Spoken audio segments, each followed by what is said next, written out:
میرے رسول کریم صلی اللہ تعالی علیہ وسلم نے فرمایا کہ پہلی دفعہ کسی کی کسی جگہ نظر پڑ گئی تو وہ معاف ہے، لیکن حضور نے فرمایا دوسری دفعہ جس نے نظر کی اس نے بالقصد اور بالارادہ کی۔ اللہ کے پیارے رسول علیہ السلام نے فرمایا یہ شیطان کے تیروں میں سے ایک تیر ہے، شیطان کے تیروں میں سے ایک ہے۔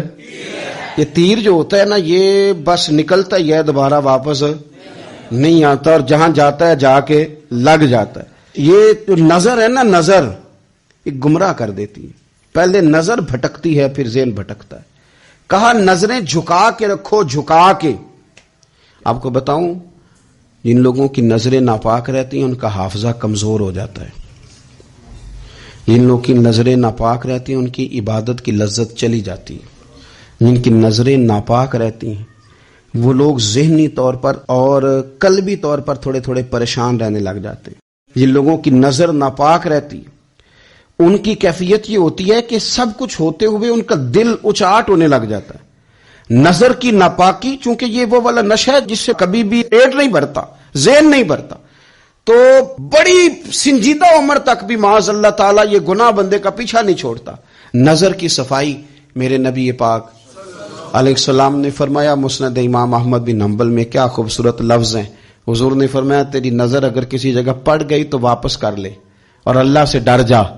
تو نے اللہ سے ڈر کے اس نظر کو واپس پھیر لیا، تیرا وہ واپس پھیرنا اللہ تیرے لیے عبادت بنا دے گا، اور عبادت بھی وہ جس کے اندر اللہ تجھے لذت عطا فرمائے گا۔ قرآن مجید نے کہا کہ کل للمؤمنین یغضوا من ابصارہم، اے محبوب علیہ السلام مسلمان مردوں کو حکم دیں کہ اپنی نظروں کو جھکا کے رکھیں۔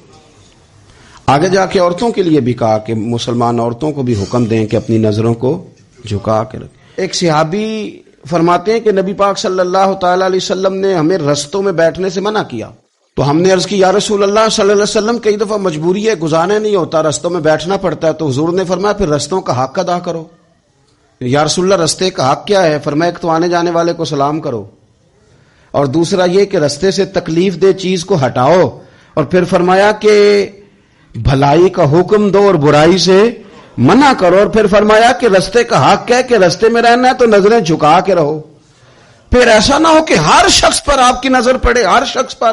رسول کریم صلی اللہ علیہ وسلم نے نظر کی حفاظت پر زور دیا، اور عورت کے لیے بھی یہ حکم ہے کہ وہ بھی نہ دیکھے غیر محرم کا چہرہ، اس کو بھی اگر شہوت کے ساتھ وہ دیکھے گی تو وہ بھی اتنی ہی مجرم ہے۔